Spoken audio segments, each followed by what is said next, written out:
সন্ধ্যা 6টার দিকে সে বের হয়েছে।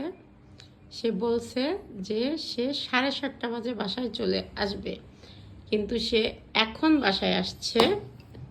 এখন হচ্ছে এই জন্য আমি ভিডিও করলাম যে সে যে কতটা মিথ্যা কথা বলতে পারে সেটা আমি আপনাদেরকে দেখাবো। কই ওই যে দেখেন, দরজার সামনেও নাই, ওই জায়গায় চলে গেছে দাঁড়াইতে।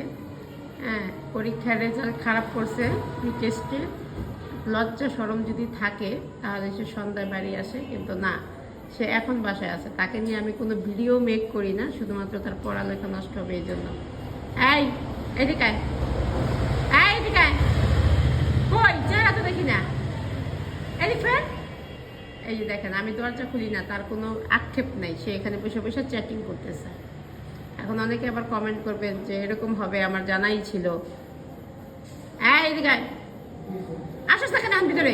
আবি না, দরজা লাগাই দিমু। আসবি না, দরজা লাগাই দিমু। লাগাই দিলাম কিন্তু। কয়টা বাজে আসবি বলছিলি? কয়টা বাজে আইসো? কয়টা বাজে আসবি কইছিলি? কয়টা বাজে আসবি? কয়টা বাজে আইসো? কয়টা বাজে ফাইজলামি করি মানে? একই ফাইজলামি করলাম। হ্যাঁ, সে দেখেন আমারে ভুলানোর জন্য আমার জন্য সিঙ্গারা নিয়ে আসছে। হ্যাঁ, সিঙ্গারা নিয়ে আসছে। ভাবছে যে সিঙ্গারা খাইলে আমি কিছু বলবো না, এই জন্য দেরি করে আসা যায়, মার জন্য দেরি করে আসা যায়। তো ওই যে এখন আসছে। এই সর